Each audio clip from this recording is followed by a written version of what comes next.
dele, judeus, começaram a ver que a situação ia ficar muito séria e propuseram para a família para fugir para Israel. E ninguém quis. Disseram, não, vocês estão muito pessimistas, não é tão sério, as coisas não tão sérias assim, esperar mais. E os pais disseram não. Fugiram e não sobrou ninguém da família dele, dos que ficaram na Polônia. Então, eu quero começar com essa história porque a questão de otimismo e pessimismo ela é uma questão que volta e meia aparece quando a gente fala das questões ambientais e da seriedade do quadro que a gente está vivendo. E eu acho que tem mais esperança fora de uma situação séria quem consegue enxergar e não negar a seriedade do que está vivendo. Por outro lado, claro, a gente está vivendo muita coisa acontecendo ao mesmo tempo. É um processo de rapidização, é um processo de aceleramento do tempo que, às vezes, a gente não dá conta de conectar todos os pontos. É como se a gente estivesse ficando quase sufocado, não só pelo Covid, porque algumas pessoas, de fato, não respirar, como se a gente estivesse ficando sem ar diante de tantas coisas. E aí, esses momentos de mística e reflexão, eles são muito importantes porque eles permitem a gente acessar, fazer um exercício do que um sociólogo latino-americano chama do sentir pensar. Pensar sobre essa realidade, mas pensar também com o coração, sentir pensar, e o coração e a cabeça se ajudando mutuamente para ver o que a gente pode fazer e podemos ser o melhor que cada um de nós pode ser, num tempo tão único na história da humanidade. Eu pedi para o Reinaldo compartilhar com vocês aquele vídeo, não sei se todo mundo teve tempo, da avó do Saramago.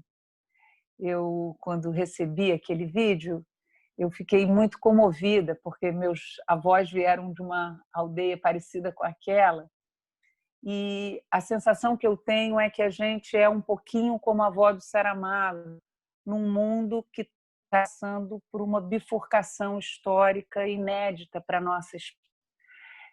Nós estamos entrando num tempo da Terra que é um tempo absolutamente inédito para qualquer outro Homo sapiens.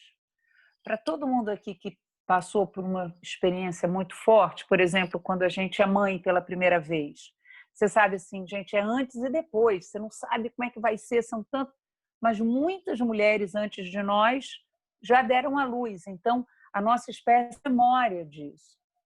Nós estamos passando, e o que a Terra vai passar daqui para frente, a espécie Homo sapiens, nos seus 300 mil anos de vida, não tem referência histórica. Então, passando por uma bifurcação, e a nossa terra nunca mais vai ser como a aldeia da avó do Saramago.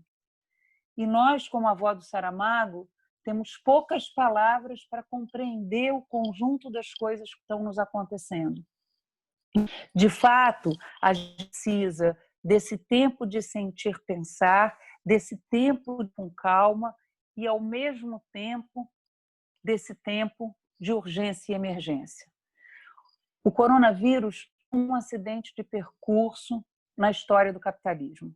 Não é uma tempestade em céu de primavera. O coronavírus é o desdobramento inexorável, previsível, previsto por vários epidemiologistas, de um conjunto de ações que a forma predominante dos humanos hoje é produzirem, consumirem, acumularem e desperdiçarem, está produzindo no planeta Terra. A gente, como o Papa Francisco fala na encíclica Laudato Si, que essa semana comemorou 5 anos, nós, logo no parágrafo 2, o Papa fala assim, nós nos esquecemos que nós somos terra.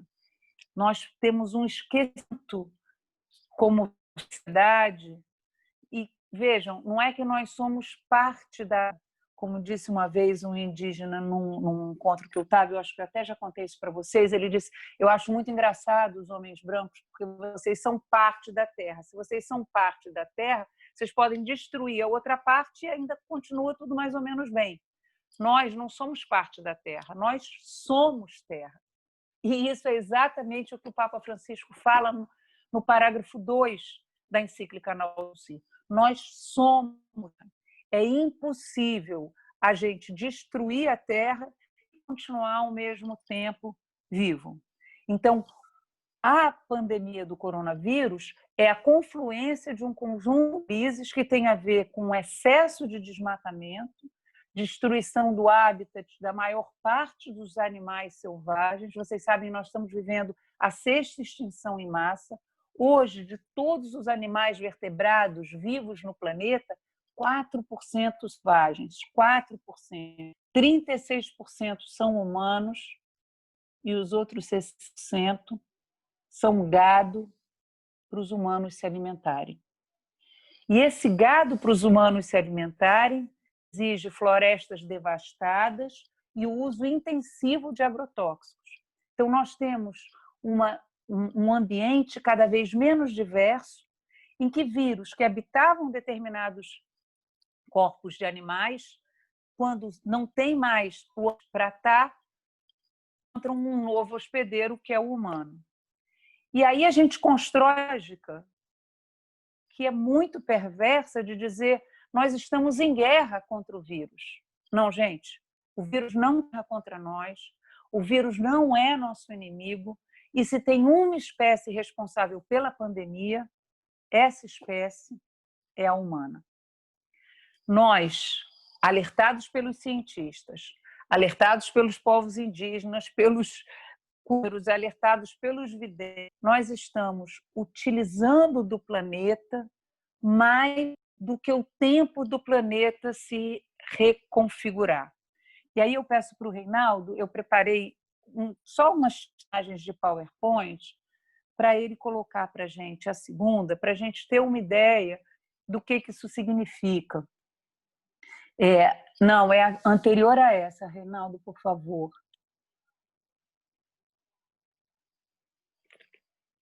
É essa.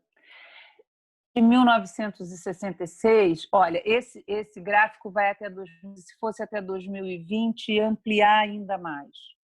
Essa linhazinha vermelha é a nossa pegada ecológica, quer dizer, que nós consumimos do planeta, em energia, em água, em terra, enfim, o que nós consumimos do planeta. E essa linhazinha verde é a capacidade biológica do planeta, a biocapacidade do planeta de se recuperar. Quando o mundo todo era igual à aldeia da Vamar, a gente vivia no tempo do Eclesiastes, tinha um tempo de plantar e tinha um tempo de colher. A gente tinha um metabolismo e a gente estava irmanado com o metabolismo da Terra. A partir de 1945, com a intensificação de toda uma aceleração da industrialização, a gente foi cada vez mais abrindo essa brecha imensa entre a capacidade de absorver e o que nós estamos consumindo.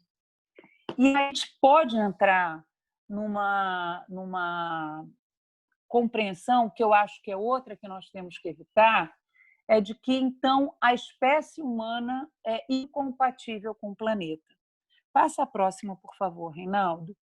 Essa próxima tela, sim, gente, olha, todos não são igualmente responsáveis. Vejam aí nesse gráfico, esse é um gráfico feito por uma organização chamada Oxfam, e ele demonstra que os 10% mais ricos da população emitem 50% dos gases de efeito estufa. 50%.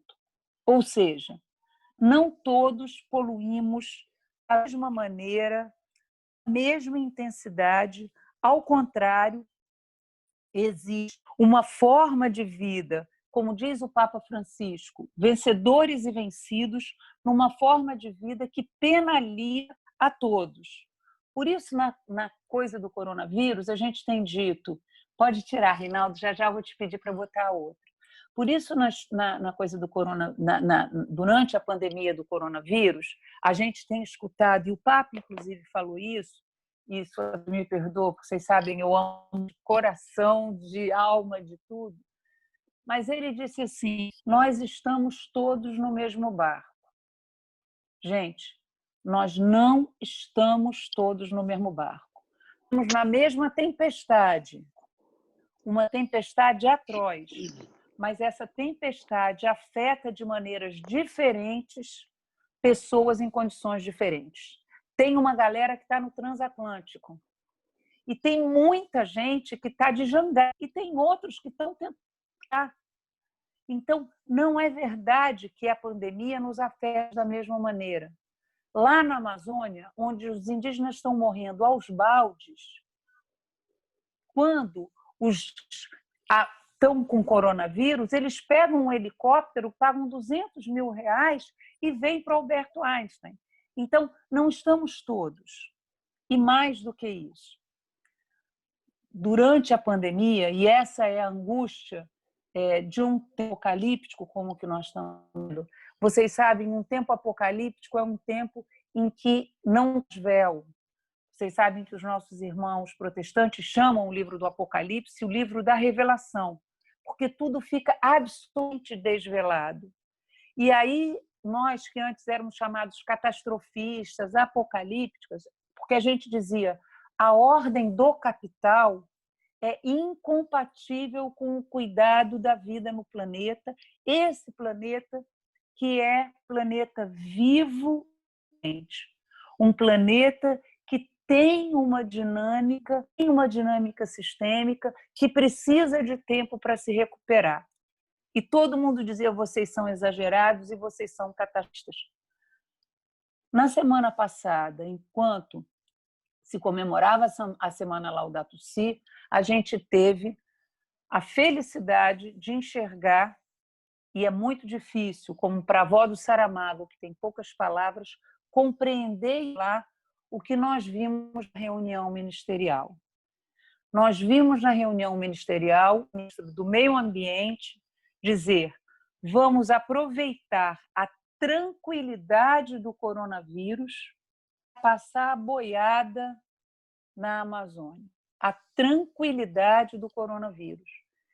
Então, por isso que é muito importante a gente compreender que começa a ter que ser construído um nós e eles em relação alguns vão ser limitados na sua possibilidade de destruir, ou de fato vão destruir.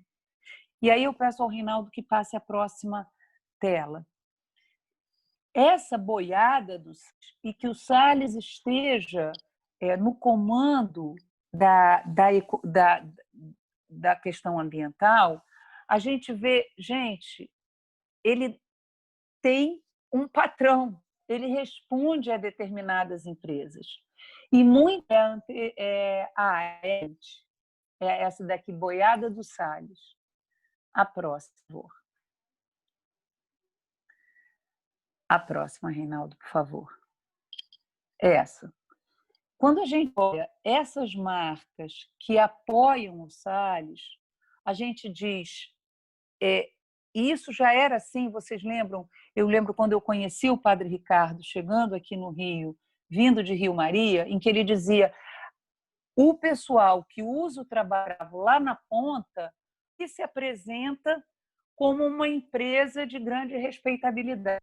Mas a lógica intrínseca ao capitalismo é uma lógica que faz com que eles absolutamente não tenham limite.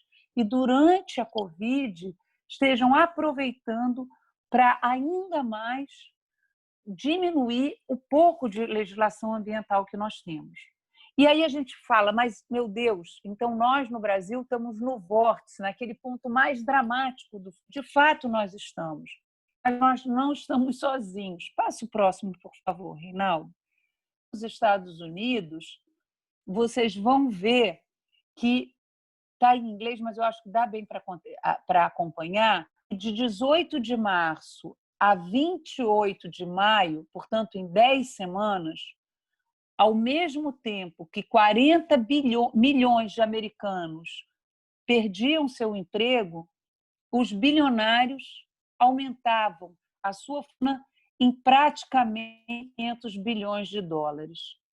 Eles aumentaram 5% da sua riqueza durante o coronavírus.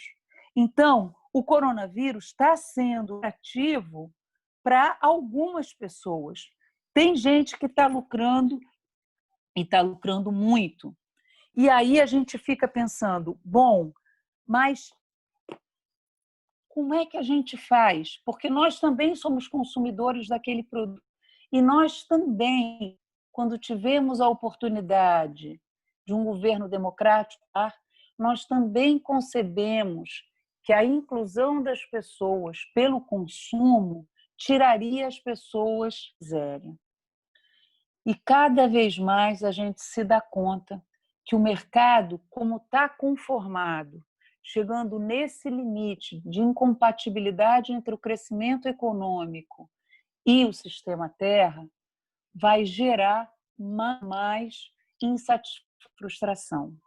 Pode passar o próximo, por favor, Reinaldo?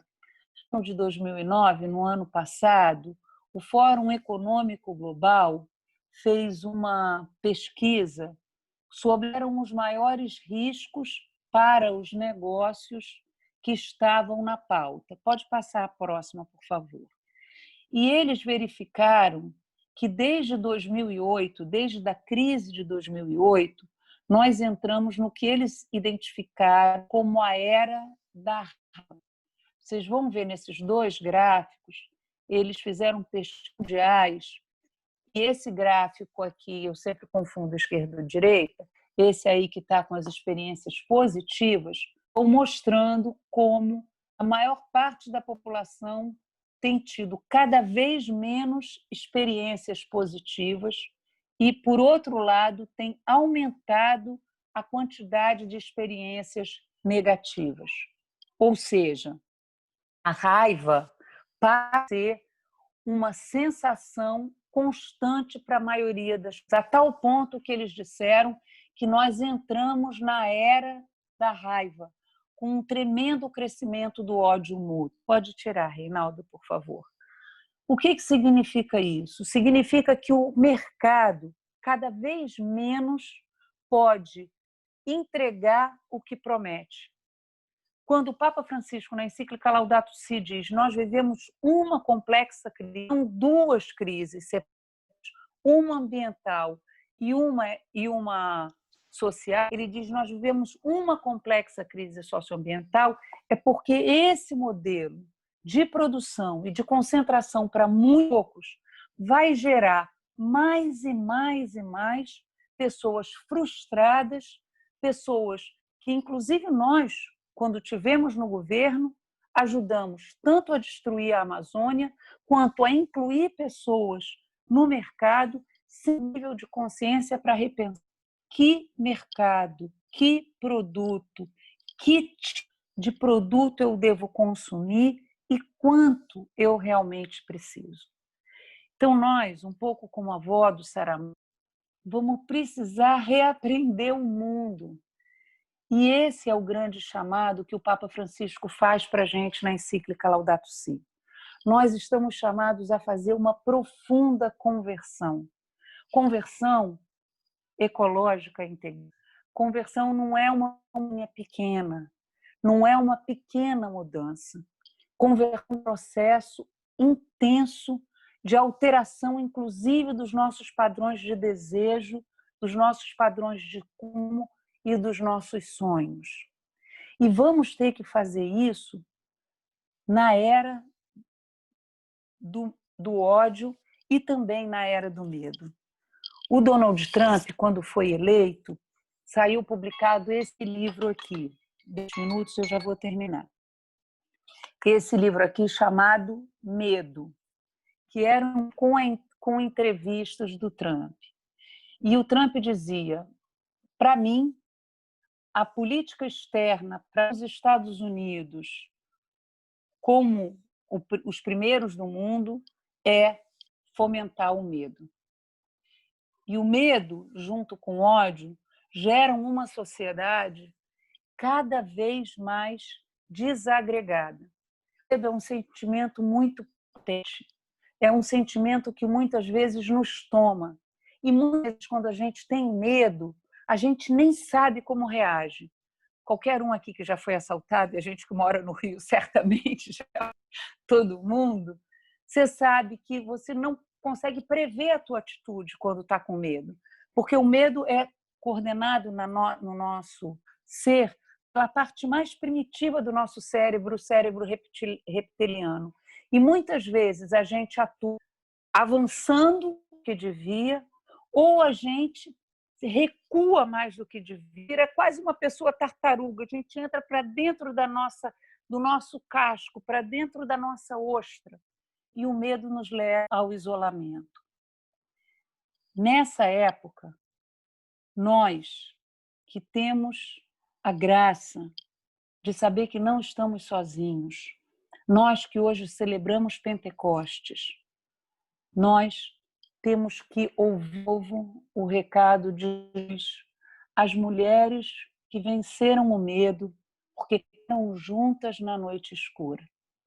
Madalena, a outra Maria, Maria de Cleofas, são nomes diferentes. Elas, vendo Deus na sua máxima fragilidade, tendo medo, se juntaram numa comunidade de amor. Porque o sentimento mais potente do que e o único sentimento que pode nos levar a superar é o amor. E o amor vivido em comunidade. O amor vivido e redescoberto em rede. As mulheres não foram correndo para ver quem delas chegava primeiro. As mulheres foram andando juntas, foram levando perfumes. E porque elas venceram o medo, porque muito amaram, o ressuscitado disse para elas: eu vou estar com você todos os dias até o final dos tempos. Mas falem para os meus, voltem para Galileia, voltem para as pequenas aldeias, voltem para as tribos, aos grupos de confiança e redescubram nesse mundo o que é essencial. Quanto vocês gastam para que esse mundo seja assim e como a gente transforma o sonho de Jesus, projeto de vida e abundância. A gente tem que recomeçar e começar muito grande. A gente tem que recomeçar e eu acho que nenhum de nós que está vivo nesse momento veio autorização. Deus é bom demais para ter feito a gente nascer num período tão difícil sem ter pedido permissão para cada um de nós. Por isso, eu acho que a gente tem o dever moral, o dever espiritual, o dever ético de tentar ser a melhor pessoa que a gente pode. Imaginem, 300 mil anos de Homo sapiens, nunca um Leandro igual a esse Leandro. Nunca existiu uma Jo igual a essa Jo. Nunca existiu um Raymond e nunca existir. Cada um de nós é único e foi chamado pelo nome. Cada um de nós não é um indivíduo como um número no capitalismo, um consumidor de habibes ou consumidor de ração para os nossos gatinhos, enquanto a floresta amazônica. Cada um de nós é chamado a, junto com Maria, a, junto com Madalena, a, junto com Jesus e os apóstolos, construir um mundo novo na confiança de que esse foi um mundo criado para o amor, para a harmonia e para a paz. Era isso que eu queria compartilhar com vocês para começar. Eu quero agora convidar a todos para que façamos 2 minutinhos de silêncio, para a gente acolher. Essa é uma prática que o Papa Francisco sugeriu e que aconteceu no Sínodo para a Amazônia e que nós trazemos também para nossas reflexões, para a nossa mística. Então, 2 minutinhos de silêncio para a gente elaborar, pensar, rezar, refletir naquilo que a Moema nos trouxe de tanta riqueza. Raymond, só uma coisinha. Durante o sínodo, o Papa dizia que esses 4 minutos, 2 aqui, era o tempo que o Espírito Santo falava. Era É tempo do bonito que Espírito Santo. Linda. Pentecostes, né? Muito. Obrigado, Moema.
Espírito de Deus, enviai dos céus um raio de luz, vinde, Pai dos pobres, dai aos corações vossos 7 dons. Consolo que acalma, hóspede da alma, doce alívio vinde, doce alívio vinde. No labor descanso, na aflição remanso, no calor aragem. Enchei luz bendita, chama que crepita o íntimo de nós. Sem a luz que acode, nada o homem pode, nenhum bem há nele. Ao sujo lavai, ao seco regai, curai o doente. Dobrai o que é duro, guiai no escuro, o frio aquecei. Dai à vossa igreja, que espera e deseja vossos 7 dons. Dai em prêmio ao forte uma santa morte, alegria eterna. Amém.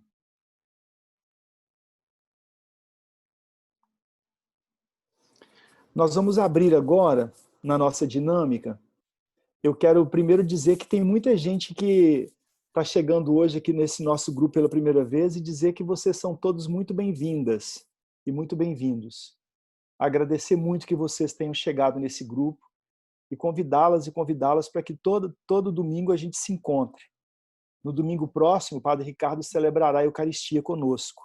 E a gente vai revezando. Um domingo a Eucaristia, no outro domingo alguém motiva uma reflexão para nós. Nós queremos agora abrir um período de fala para umas 5 ou 6 pessoas. e seria uma fala de 2 minutos, uma fala rápida, 2 a 3 minutos. E aí as pessoas que quiserem falar, elas usam aí o bate-papo, né? Em alguns casos é bate-papo, outro caso é chat. E aí escrevam, diga aí quem quer falar, ou então levante a mãozinha, tem um aplicativo de levantar a mãozinha também. Faz sinal de fogo, que a gente vai tentar aqui ver quem é que está querendo falar. Aí a gente fala brevemente para que mais pessoas possam falar e depois a gente retoma para Moema. O Padre Ricardo está aqui conosco. O Padre Ricardo, ele tem nos guiado, né? Ele é nesse nosso grupo aqui que tem o pessoal dos grupos de reflexão dele que estão aqui também, mas esse aqui é o grupo mais ampliado, que tem dos grupos do Padre Ricardo e tem outras pessoas que fomos agregando, né? A gente o considera como nosso dirigente espiritual aqui nesse grupo. E a gente quer uma fala dele também. A gente queria que o Padre Ricardo também nos dirigisse a palavra. Ele que tem essa experiência de ter vivido, né, naquela região amazônica e que tem essa dinâmica também. E a gente ama muito o Padre Ricardo, todos nós que aqui estamos. Então, Padre Ricardo, a hora que o senhor quiser, o microfone está aberto. Obrigado, Raimon, pelo convite. Eu tinha conversado com a Moema, com um grupo de amigos, né?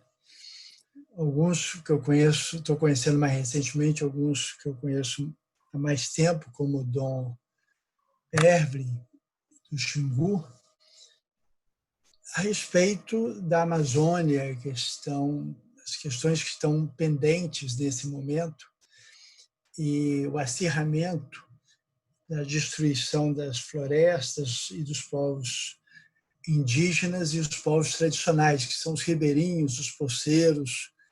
Então, uma grande tragédia nacional e a Moema me convocou para que eu entrasse num grupo de discussão para ver o que poderíamos fazer, não para competir com os grupos que já estão funcionando, mas acrescentar algo a esses grupos. E nós tivemos a ideia até de tentar acionar o Papa Francisco para que ele também ajudasse nesse pontapé inicial desse movimento. Mas, sem ele saber disso, ele próprio tomou a iniciativa e ontem, salvo engano, foi ontem, né? Não foi hoje, né? Salvo engano, foi hoje de manhã pelo menos para o Brasil, celebrando o Pentecostes, ele introduziu a discussão sobre a Amazônia e ele fez um alerta muito tocante. E eu fiquei pensando nele, nas palavras dele, e fiquei pensando também em outros aspectos, porque nós temos que nos unir de muitas formas, né? O que está acontecendo nos Estados Unidos tem um lado negativo, terrível, que é a expressão da violência, a questão do racismo, e tem um lado positivo, é que as pessoas foram para a rua para dizer não, isso não dá, isso não pode, né? E também no Brasil, e até grupos ligados ao futebol, né? Flamengo, né? Lá em São Paulo também, 2 times. Então as pessoas foram para a rua para dizer não, não pode. Isso, a gente tem alguns valores éticos que a gente tem que obedecer. A gente não pode ter um mundo baseado no consumo, na violência, no assassinato, no desprezo à vida. Então, acho que nesse momento de Pentecostes, que é uma festa, né, dos dons do Espírito Santo, e um dos dons do Espírito Santo valiosíssimo é o dom da compreensão, né, que a gente consiga falar uma mesma linguagem e ser compreendido, né? Os apóstolos diziam e cada um entendia na sua língua, né? E a gente precisa, de fato, desse dom, do dom da compreensão, e a compreensão significa o respeito à diferença, o respeito ao outro, né? O respeito à natureza, né? Que Deus nos ilumine, né? Deus nos ajude, né? Para que a gente caminhe no caminho do bem, né? No caminho do amor. Amém.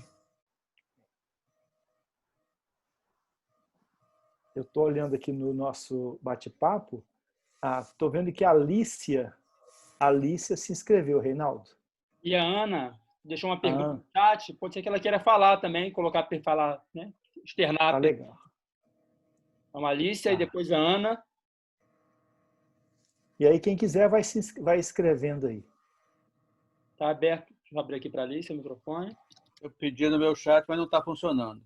Quem pediu? A Daí. A Daí também, ótimo, Daí. Que bom. Consegue abrir seu microfone aí, Alicia? Abriu. Não, abri, mas eu não estou vendo. Mas estamos te ouvindo, Alicia. É porque eu estava sem internet. Eu peço desculpa atrapalhar aí. Agora está chegando e aí já deu tempo eu entrar um pouquinho, tá bom? Uma boa noite a todos. Desculpa aí porque estou tentando aqui, tá bom? Tá bom. Ana, você quer colocar essa pergunta?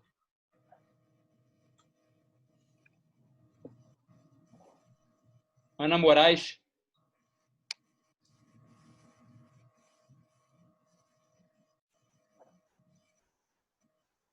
Você conseguiu abrir o microfone dela? Estou conseguindo não, tem que ser ela. Se ela estiver ouvindo, Ana. Oi, Ana. Consegue abrir seu microfone?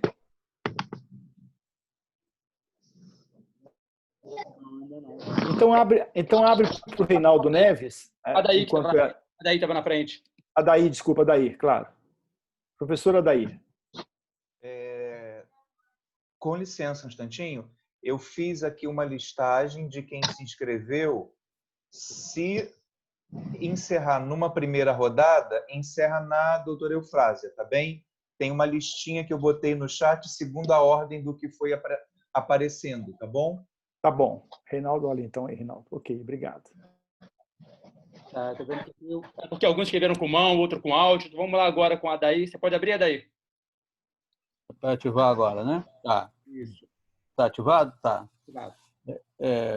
Bom, primeiro, agradecer Moema pela bela reflexão. Acho que tem coisas assim que foram se juntando, né, do que significa o próprio processo espiritual no qual nós estamos absolutamente mergulhados e inseridos, mas onde é que esse processo espiritual é desafiado e é mexido e as contradições tão fortes, né, aparecendo.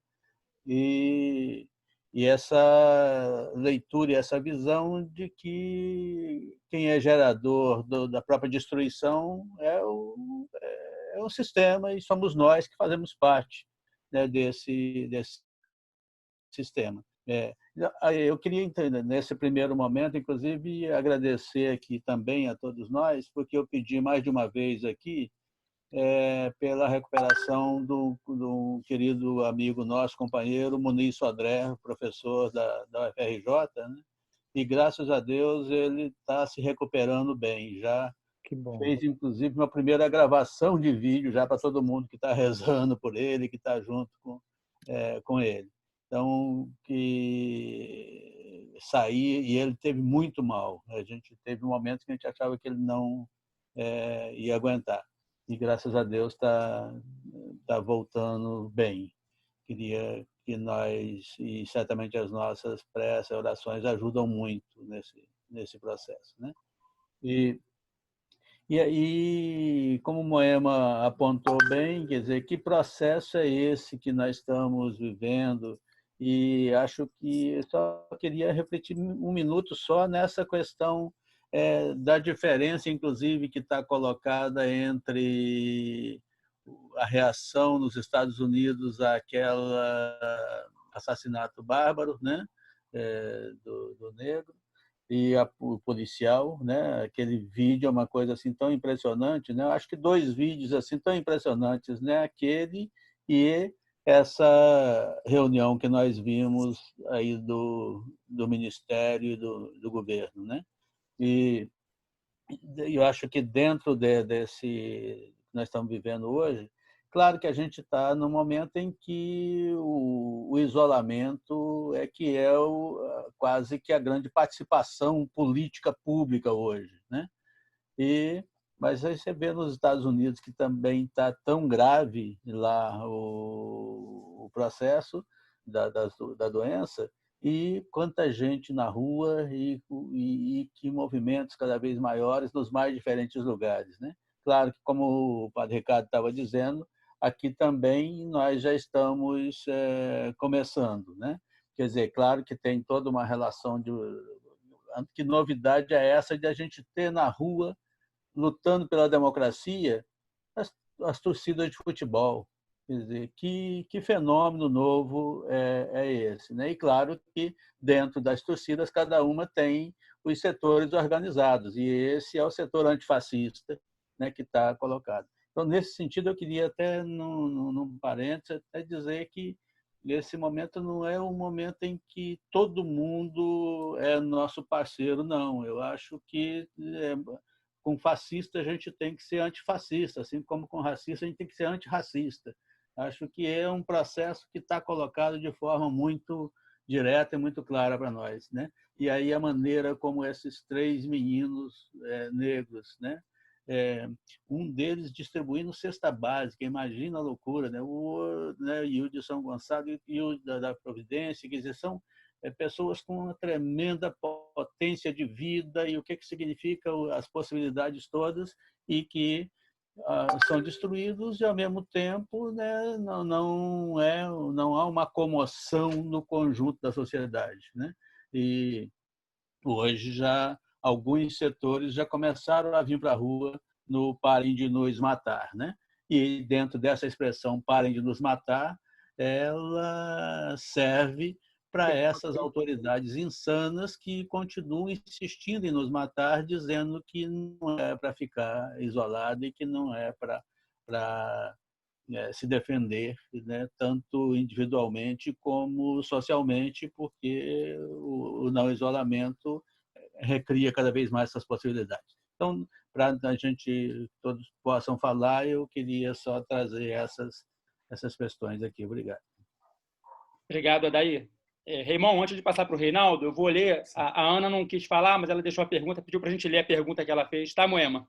Ótimo. É filha dos nossos amigos aí, Fernando e Marlene. Que bom. Ela tem uma dúvida. Nesse ambiente de medo, qual a estratégia para trazer essas indagações para as pessoas que vivem nesse medo como única realidade possível? A maioria da nossa realidade brasileira, da nossa população brasileira, que estão reativas nesse sistema reptiliano. Como trazer a possibilidade de se pensar diferente para aqueles que temem pela própria sobrevivência? Então fica aí a pergunta da Ana. Vou pedir que tem muita gente vai falar ainda. Vou pedir que cada um tente ser bem objetivo, tá? E 2 minutos cada um, abrindo para você, Reinaldo. Obrigado. Para minha intervenção, eu vou começar lendo a Laudato Si, exatamente no trecho que a Moema citou, que eu acho ele muito importante. O parágrafo 2º da Laudato Si coloca exatamente assim: esquecemos-nos de que nós mesmos somos terra. O nosso corpo, ele é constituído pelos elementos do planeta. Então, partindo dessa premissa, na América se ouviu o clamor da terra quando George Floyd gemeu, gritou, profetizou ali naquele momento de sofrimento. Eu não consigo respirar. Essa profecia está ecoando dentro de mim de tal forma que eu precisei fazer essa intervenção para dizer esse clamor do George Floyd, eu não consigo respirar, ele é o clamor que eu tenho escutado das famílias que a gente tem atendido aqui no território de Madureira, ele é o clamor das matas, dos animais, é um clamor que se une de tal forma que George Floyd falou por todos nós, foi o gemido da terra, algo tão profundo e tão conectado, tão interligado. Quando eu vi aquela cena, aquilo me tocou de uma forma profunda. O capitalismo, ele é o vírus que realmente esfola, machuca, massacra e extermina a nossa humanidade. E ele extermina a partir de alguns artifícios, como o para sobreviver, e ele esmaga a população contra si própria a partir do momento que ele se torna um sistema que gera, um sistema que é fonte de pecado. O sistema capitalista é o grande pecado que nós precisamos superar, e a igreja não pode se calar diante disso. Obrigado, pessoal. Gabi, valeu, Rei. Abri para Gabi agora. Jorge está na frente. Perdão. É Jorge Alexandre. Vai, Jorge. Se eu dar a vez para a Gabi, falou depois dela, não tem problema nenhum, não. Vai lá, pode ir. Segue sequência aí, pode ir, Jorge. Quer falar antes, não, Gabi? Pode falar. Não? Eu estou impactado um pouco até agora pelas palavras da Moema, né? Pelo encadeamento do que ela tem feito, né? Do que essa fala que foi muito profunda, né? Eu acho hoje, honestamente, que eu tenho mais esperança numa mudança da igreja do que numa mudança da sociedade, por consequência, numa mudança de rumo ambiental. Acho que a gente está numa situação quase que limite, né, em termos de escala planetária do ponto de vista ambiental, e dificilmente nós vamos inverter essa situação, né? Eu fico me perguntando muito que mundo vai ser esse que a gente vai deixar para filhos, para netos, para os mais jovens, né? E sobre tudo que a Moema falou, né, me impactou muito pessoalmente a questão da raiva, da era da raiva, porque muitas vezes a gente é contaminado por essa raiva também, né? E é muito difícil lidar com isso, porque tudo isso que está acontecendo está sendo capaz, às vezes, de extrair o pior que a gente possa ter dentro da gente, que a gente esconde, às vezes, de uma maneira muito recôndita, né? Em que os nossos contrapesos psíquicos ficam lá, de alguma maneira, anulando, de alguma maneira lá, censurando o tempo todo. Outro dia, algumas semanas atrás, eu estava na rua, né, no exato momento que passou uma carreata dessas de apoio ao Bolsonaro, e daqui eu me peguei gritando, inflamado lá, podia ter levado um tiro, podia ter levado uma bomba na cabeça, né? E assim, eu fui tomado por um sentimento tão poderoso que eu não me lembro o trajeto que eu fiz, eu andei uns 200 metros, e quando eu parei, me lembro que eu parei em frente a um mercado Zona Sul, no Maitá, eu falei, caramba, o que eu fiz? Né? E mexeu muito comigo, né? Não sei se Jesus, quando expulsou os vendilhões do templo, teve um sentimento parecido, né? Então, assim, eu acho que para a gente não ficar cego pela raiva, né, porque é o sentimento que talvez hoje todos nós compartilhemos em relação a isso que a gente está vendo, né? Hoje mais um monte de passeatas aí contra a democracia e tudo, né? E a gente se vê num buraco, no mato sem cachorro, parece que o poço não tem fundo.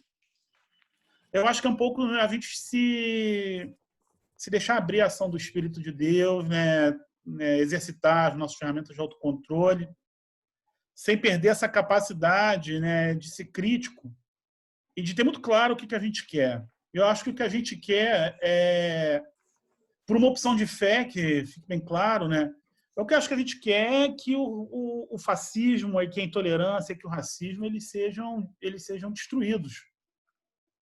Eu não desejo a morte dos racistas nem dos fascistas, mas desejo ardentemente que eles sejam punidos, e punidos na forma da lei. Esse discurso, esse discurso não pode, não deve ter presença pública. A gente não pode falar impunemente por aí. Os governos não podem ser geridos dentro dessa lógica, que isso é o fim do que a gente chama de civilização. E, por outro lado, para terminar, quando a gente olha para trás e vê que a Nova República durou, bem dizer, 3 décadas, e se foi um período de muitos avanços, né, e que talvez a gente nunca tenha tido tanta democracia na história desse país. Por outro lado, essa democracia falhou com negros, com quilombolas, com LGBT, porque para eles esses princípios mais elementares da democracia não chegaram, né? E talvez isso explique, em parte, porque que, apesar dos pesares, né, uma figura nefasta como o Bolsonaro tem ainda uma aprovação e um apoio tão grandes a ponto de a gente ver gente na rua por ele, né? O professor daí falava da novidade do antifascismo nas torcidas. Eu não sei se é uma novidade, não. Dizem que o Vasco foi o primeiro time a colocar jogadores negros, mas foi o Bangu, que era um time de operários aqui no Rio de Janeiro, em 1924, 1925. Né? É que nunca foi só futebol, né? O futebol sempre foi sequestrado pelas elites em um momento ou outro da história, mas a gente tem em todos os momentos aí histórias de luta, histórias de combate ao antifascismo, né? Isso daqui dá um papo, né? Poderia citar um jogador austríaco, o Matthias Sindelar, né? Que quando a Áustria foi anexada pela Alemanha, se recusou a jogar na seleção alemã e foi morto. A morte dele foi provocada pelos nazistas que ocuparam a Alemanha depois do Anschluss, em 1938. Olha o tempo, então, vai ser sempre assim, né? E aí eu encerro por aqui. Obrigado, Reinaldo. Valeu. Obrigado, também. Agora sim, Gabi. Essa temática do meio ambiente e de sustentabilidade eu tenho como norte nas coisas que eu faço, porque eu tive o privilégio de minha mãe já ter essa preocupação desde que eu sou criança, antes mesmo dessa temática vir tão à tona como está atualmente, porque como o Reinaldo disse, o meio ambiente, a natureza está gritando já pelo socorro, como por exemplo as queimadas ano passado na Austrália, problemas hídricos em vários lugares. E eu não acho que, assim, temos que nos preocupar com essa questão macro, mas também com o micro, que é o que nós fazemos no dia a dia, o que nós contribuímos para preservar ou não o meio ambiente. Essa pandemia, esse isolamento, quem pode estar em casa, é para se ver a quantidade de resíduos que você produz, porque quando nós saímos, muitos deles nós deixamos por onde passamos. E em casa nós podemos ver a nossa produção. E como nós estamos contribuindo para isso. Até, por exemplo, na alimentação, se eu como mais frutas, verduras, eu vou estar produzindo menos resíduos, porque aquilo não vai ter embalagem. Coisa do nosso dia a dia, que onde nós formos, e principalmente nós, como os cristãos, que devemos cuidar da terra, temos essa obrigação de tentar plantar uma sementinha onde quer que nós façamos. E eu estou morando agora aqui no Pará, já me disseram que no mês de setembro, aqui de setembro para outubro, acho que o Padre Ricardo deve saber, como é a época da seca, tem muitas queimadas por aqui. Eu já estou até imaginando como... porque é uma coisa que realmente impacta em mim. E assim, eu queria só deixar esse adendo assim, para vocês ficarem se questionando tudo o que se produzir, até uma questão de consumir com produtores locais, até uma forma também de distribuir renda, que deixamos de consumir só com aqueles grandes grupos, mas também por aqueles menores. E pegando aqui aquela questão que foi a Ana que colocou, como trazer a possibilidade de pensar diferente para aqueles que temem pela própria sobrevivência. Porque como Frei Beto, ele já tem aquela frase dele, né, que a cabeça pensa a partir de onde os pés pisam. Eu não posso cobrar a mesma coisa de uma pessoa que tem acesso a todas as informações e pelo menos os recursos básicos de quem está lutando pela sobrevivência. Uma coisa é eu falar de coleta seletiva no meu bairro e outra numa comunidade que as pessoas querem conseguir o pão de cada dia. Então, passa a ser secundário. E aí aquela questão, quanto mais privilégio você tiver, mais deve ser a sua contribuição em relação a isso. E além da informação, tem a questão da consciência também, porque não é só a informação. Tantas pessoas têm informação, não só em relação à questão ambiental, mas não colocam em prática porque não foi gerada essa consciência. e até uma questão também de humanidade, porque falando dos catadores de materiais recicláveis, o simples, que não custa nada, o simples separar o lixo, até uma questão de humanidade. Aquela pessoa já está naquela condição que eles surgem da miséria humana, né? Já está naquela condição e ainda tem que ficar mexendo no nosso lixo para poder tirar o seu sustento mínimo, e ainda a gente não dá essa contribuição de pelo menos separar para que eles peguem só aquilo que vai ser reciclável. Pronto. Valeu, Gabi. Agora a palavra para a Rosinha. O microfone está aberto, Rosinha. Eu pensando até em falar uma outra coisa, mas essa fala da Gabriele me fez assim refletir e mudar um pouquinho o enfoque do que eu ia falar. E aí eu queria trazer assim uma frase que no final da fala da Moema me ficou forte, foi a frase: porque elas venceram o medo, né? Venceram o medo porque muito amaram, né? Porque elas venceram o medo. E eu fiquei pensando, o que eu tenho visto de experiências nesses últimos 2 meses e meio, o que eu tenho visto de experiências, né? De início, a gente teve assim uma coisa de medo mais forte, mas a partir do momento que a gente começou uma experiência significativa, que tem sido assim para nós, para o grupo dos parceiros do SEDAC, a experiência do Mutirão Solidário SEDAC, que tem tido assim uma força e um impulso incrível do Raymond e de vários de vocês que estão aí nessa fala hoje, né? Quando a Moema falou da simbologia, estamos todos no mesmo barco, mas na verdade nós não estamos. Nós sabemos que tem gente aí em veleiro, em barco, em canoa, em jangada, e tem gente que está só nadando, que não tem nem barco, nem canoa, nem nada, está nadando e está precisando da gente para jogar corda, jogar boia, para continuar sobrevivendo, né? E aí essa experiência muito interessante, a gente tem essa do Mutirão Solidário SEDAC, e a gente nessa semana agora começamos antes de ontem, na verdade, uma outra no Sul Fluminense, uma rede chamada Entre Nós. E essa rede é uma rede também que vai jogar corda aí para essas pessoas que estão nadando, que é voltada para catadores e para comunidades quilombolas e grupos mais vulneráveis, população de rua também. Mas o que eu queria citar de forma muito forte, assim, a gente tem visto, e eu tenho ido no dia a dia, porque eu vou fazer as contas, eu vou separar as cestas, porque eu vou entregar nos lugares, porque eu recebo as pessoas que vêm para buscar as cestas das suas comunidades, a gente vai conversando. Eu tenho visto muitas experiências mais duras do que eu imaginei que pudessem estar acontecendo nesse momento. Mas eu tenho visto também experiências muito lindas de troca e de solidariedade.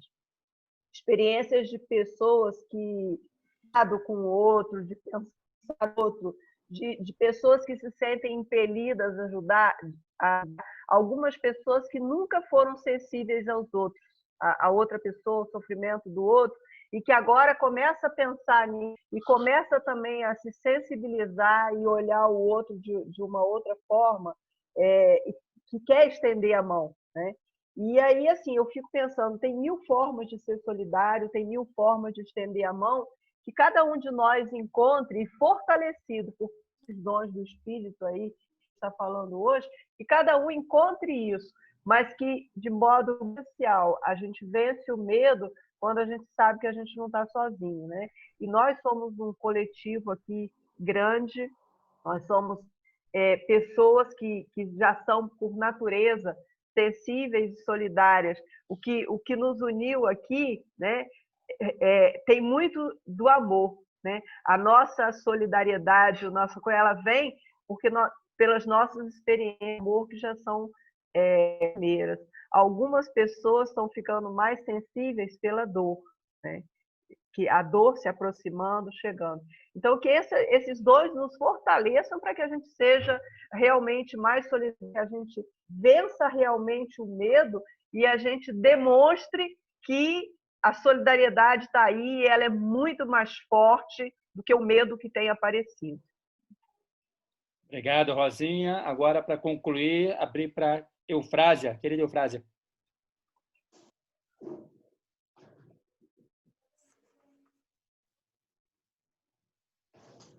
Pronto, foi? Foi.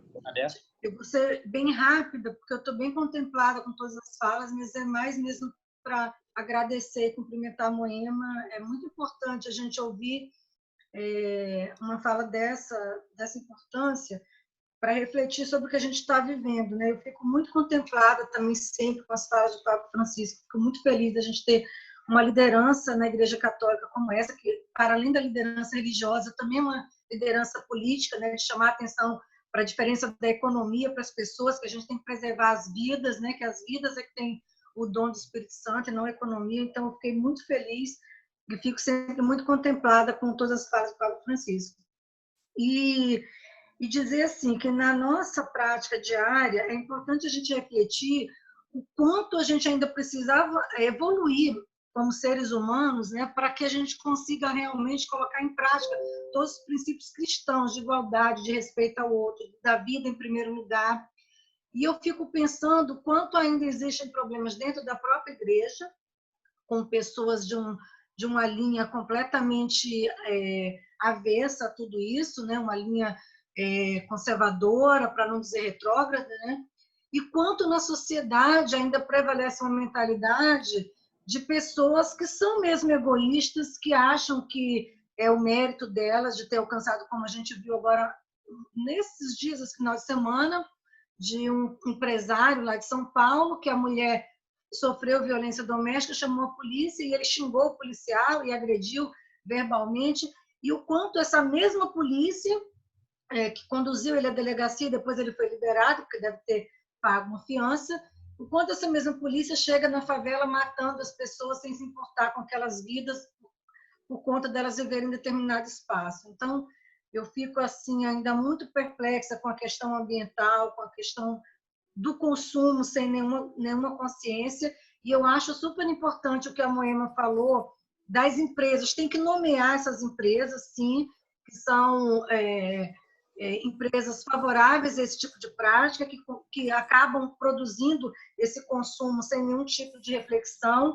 E aí eu vou, para finalizar, lembrar, como a Gabriela também lembrou do Frei Beto, que eu acho que é uma fala muito interessante que ele faz, além dessa que os pés, a cabeça pensa onde os pés pisam, que é a questão da autocrítica. E aí eu acho que nesse ponto é válido a nossa autocrítica dos governos do próprio PT, que realmente conseguiu, de um lado, inserir as pessoas no mercado de consumo, tornar pessoas consumidoras, mas que essas mesmas pessoas não tiveram formação nem consciência social, até para o consumo, né, também, e não tiveram efetivamente uma cidadania, né? Então, essa diferença do consumidor para o cidadão. E essa lógica das pessoas, que eu até vi hoje na fala do policial lá de São Paulo, secretário de Segurança de São Paulo, falando que a polícia ia proteger o cidadão de bem. Então, essa categoria cidadão de bem é algo que me preocupa extremamente, porque a gente sabe quem são as pessoas nomeadas como cidadão de bem. A pessoa de poder aquisitivo, a pessoa moradora de determinada localidade. Então, assim, hoje teve um ato de familiares de vítimas de violência na porta do Palácio aqui do Rio, do Palácio Guanabara, por volta de 3 da tarde, que me deixou até um pouco preocupada. E antes de entrar na reunião, eu recebi aqui uma mensagem de uma amiga que é advogada, pedindo ajuda caso precisasse do plantão, e eu encaminhei aqui o telefone da Defensoria Pública. Então, era só isso para compartilhar um pouco da angústia e dizer que é muito bom estar aqui nesse grupo com pessoas que estão pensando de como a gente pode fazer para melhorar. E vamos boicotar essas empresas, gente. Vamos seguir a lição da Angela Davis. Boicote, desinvestimento e sanção. Acho que é o mínimo que a gente pode fazer para colaborar com isso. Eu tenho feito esse dever de casa com meu filho também, que tem 21 anos. Eu falo para ele, não compra na Centauro mais, tá bom? Não compra em tal lugar. Então, vamos fazer o nosso trabalho de casa. Obrigada, tá, Moema? Muito obrigada mesmo. Acabaram as inscrições, né, Reinaldo? Sim, Raimon, contigo. Tá. Nós vamos agora, assim como fizemos depois da Moema, vamos dar um minutinho para o Espírito Santo. Um minutinho para a gente ouvir também, nesse tempo aí, para a gente refletir sobre as falas das companheiras e dos companheiros que nos brindaram com sua reflexão. Um pouquinho de silêncio.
Reinaldinho, vamos cantar uma música?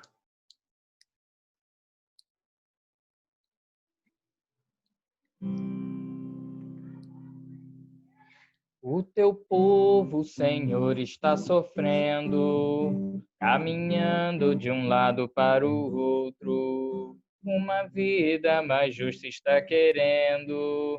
Você não vai migrar até estar morto, animados pela fé e bem certos da vitória, vamos fincar nosso pé e fazer a nossa história, e fazer a nossa história, animados pela fé. Desse jeito que a coisa está andando, o sistema escraviza e nos domina.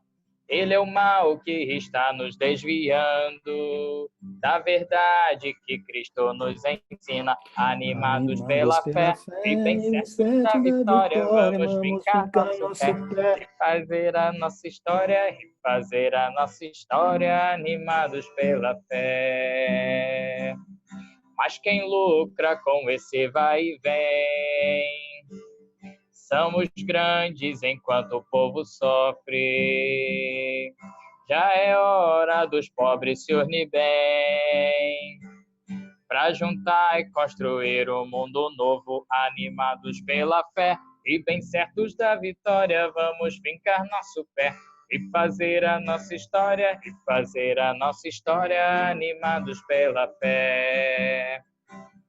A verdade é que nós neste mundo somos sempre um povo a caminho e Deus não se afasta um segundo, acompanha e ajuda com carinho, animados pela fé e bem certos da vitória, vamos fincar nosso pé e fazer a nossa história, e fazer a nossa história, animados pela fé, animados pela fé e bem certos da vitória, vamos fincar nosso pé e fazer a nossa história, e fazer a nossa história, animados pela fé.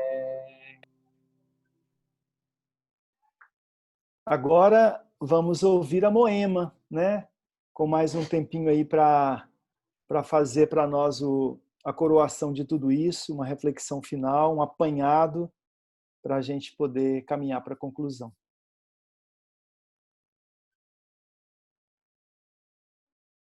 Desligado o seu microfone, Moema. Isso. Pronto. Então, queria começar agradecendo pelas reflexões, pelas ponderações. Dizer assim, eu acho que a gente está vivendo um tempo super inédito, mesmo. E essa consciência, ela, eu acho, deve dar em duas direções. Uma é... Eu adoro Apocalipse 12, versículo 16, naquela hora em que tem o grande conflito no céu do demônio, né, do grande e da mulher, ela vem para a terra, o demônio vem atrás e ela ganha uma azar, vai para o deserto e ali no Apocalipse 16 diz: e a terra veio em socorro da mulher. Eu tenho rezado mais e mais esse trecho do Apocalipse, que eu acho que isso é o que a gente está vivendo hoje. A terra está vindo em socorro da mulher, e a mulher aí representa a humanidade, o que também é uma coisa bonita, porque, em geral, a humanidade é representada pelo homem. Então, no momento apocalíptico, a humanidade é representada pela mulher. E vejam, não é só que somos nós e são vocês, mas é pelo princípio feminino que habita todos e todas nós.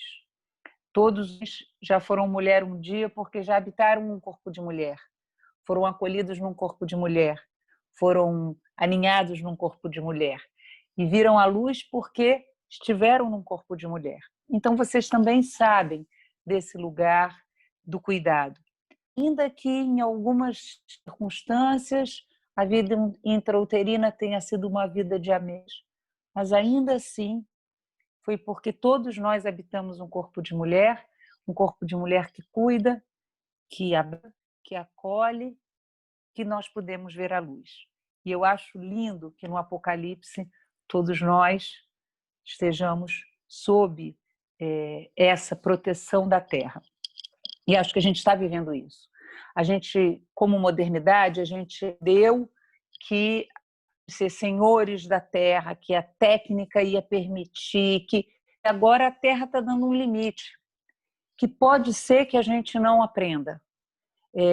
Tem um filósofo que diz: é mais fácil imaginar o fim do capitalismo e imaginar o fim da Terra do que o fim do capitalismo. E isso é verdade.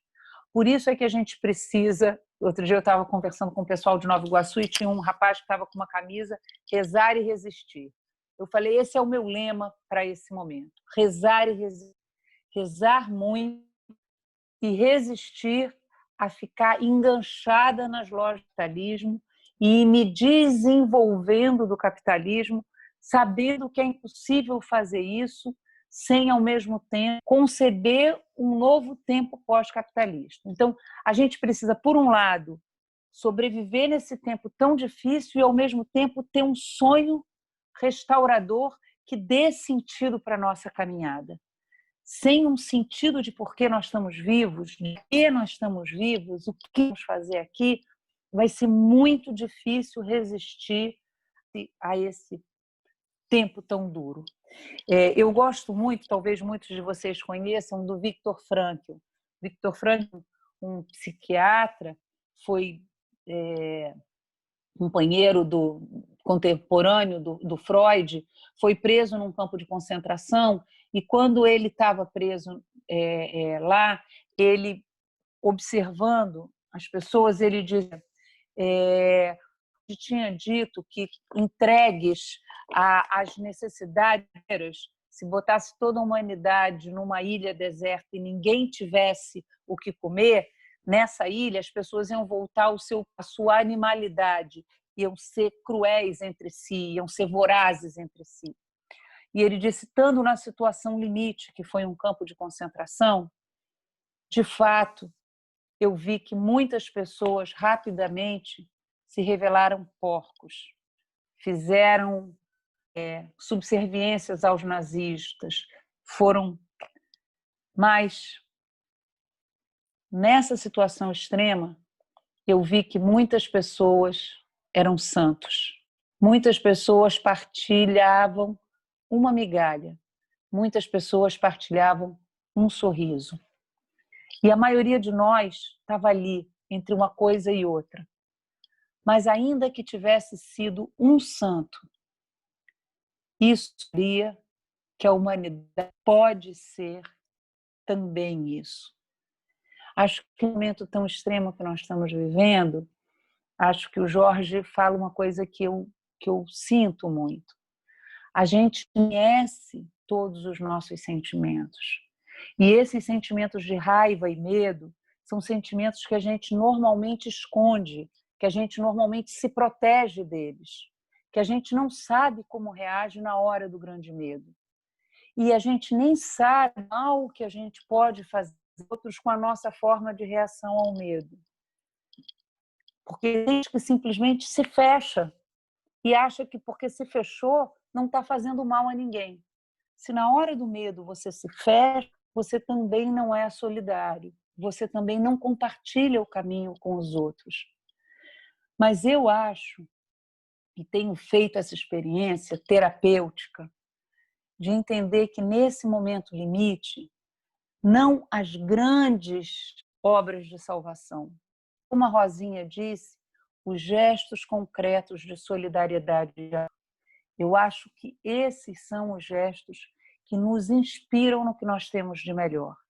Esses são os gestos que animam o que nós temos de melhor e que nos enchem de entusiasmos, nos deixam grávidos de Deus de novo. Acho, Jorge, que a gente tem que conhecer as nossas reações, olhar para elas com carinho e exercitar uma coisa que minha terapeuta falou, pequena potência. A pequena potência, não a potência faz grandes homens fortes. A pequena potência das mulheres que muito amam, que reconhecem o seu limite, que reconhecem a sua exaustão, que reconhecem o seu cansaço, que têm misericórdia consigo mesmas, mas que também se desafiam a ir além. Se você tem medo e nessa hora você vira uma pessoa tartaruga e se fecha dentro da sua casinha, se desafia a ser mais aberto. Se você, quando tem raiva, sai correndo e vai para cima, se desafia a não fazer isso, porque você também se coloca em perigo se você vai sozinho à frente. A pequena potência desperta o que nós temos de mais profundo e mais forte. E, ao mesmo tempo, nos enche de consciência dos nossos limites. Mas tudo isso a gente só pode fazer em comunidade. Uma comunidade como essa, nós não vamos mais voltar para a terra da avó do Saramago. A terra nunca mais vai existir, a nossa terra vai ter ser cada vez mais um lugar de perigo. Como é que nós aprendemos a nos cuidar mutuamente, a identificar quem precisa mais do que a gente? É tão bom quando a gente está carregando uma carga pesada e alguém chega e diz, eu te ajudo. Eu te ajudo. Porque às vezes quando a gente está com muita dor, a gente nem consegue gritar. Às vezes quando a gente está carregando um peso grande, a gente nem consegue pedir ajuda. Eu te ajudo. Esse gesto de saída em direção a outra pessoa é o que faz com que a gente resista ao capitalismo no que ele tem de mais. O Papa Francisco, na encíclica Laudato Si, diz: não existe uma nova ecologia sem uma nova antropologia. Nós, seres humanos, não somos seres egoístas como o capitalismo faz a gente acreditar, como Hobbes faz a gente acreditar. No estado de natureza, nós podemos ser seres de amor e generosidade. Nós podemos ser seres que nos reinspiramos para pensar um mundo novo. Para que aconteceu o inimaginável. Um filósofo, Bruno Latour, falou: a gente achava impossível que o capitalismo desse essa paradinha. Vejam, nesse momento que ele deu essa paradinha, os capitalistas estão querendo ganhar mais, estão querendo mais. Mas nós que ousar imaginar o que é um mundo de justiça e paz. Voltar a ter sonhos grandes, sonhos inspiradores, que deem sentido para estarmos aqui nesse momento. E, ao mesmo tempo, fazermos isso na nossa pequena potência, nas pequenas coisas, nos pequenos gestos, nos gestos de solidariedade concreta, nos gestos de amor, nos gestos de partilha, na celebração a cada domingo. Nesse gesto, vamos rezando e resistindo, nós vamos nos ajudando mutuamente, nós vamos nos amando mais e vamos nos ajudando no nosso medo, para que nós sejamos parte do grande sonho de Deus que cuida da terra e cuida das mulheres e dos homens que com elas partilham a vida. Eu acho que cada pequeno gesto de amor, nesse momento, cada pequeno gesto de autossuperação das nossas limitações, com a consciência de ser acolhidas, fazem de nós o melhor que nós ser. o melhor que nós podemos partilhar. E é esse caminhar que também vai nos inspirar a sonhar um grande sonho, um sonho de justiça e paz. Paz e bem. Paz e bem. Paz e bem. Nós vamos chegando assim ao final do nosso encontro de hoje. Acho que depois dessa conclusão da Moema, eu queria ler para vocês uma notícia boa. Vocês querem uma notícia boa? Querem uma notícia boa? Então vou mandar uma notícia boa para vocês, tá bom? Segurem aí, hein? Olha que notícia maravilhosa. Ao anoitecer daquele dia, o primeiro da semana, estando fechadas, por medo dos judeus, as portas do lugar onde os discípulos se encontravam, Jesus entrou e, pondo-se no meio deles, disse: a paz esteja convosco. Depois destas palavras, mostrou-lhes as mãos e o lado. Então os discípulos se alegraram por verem o Senhor. Novamente Jesus disse: a paz esteja convosco. Como o Pai me enviou, também eu vos envio. E depois de ter dito isto, soprou sobre eles e disse: recebei o Espírito Santo. A quem perdoardes os pecados, eles lhes serão perdoados. A quem os não perdoardes, eles serão retidos.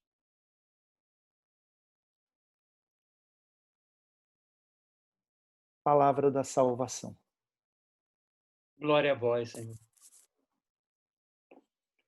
Nós queremos assim agradecer. O problema é que a gente fica, o tempo passa muito rápido, né? Já são 15 para as 8, olha só.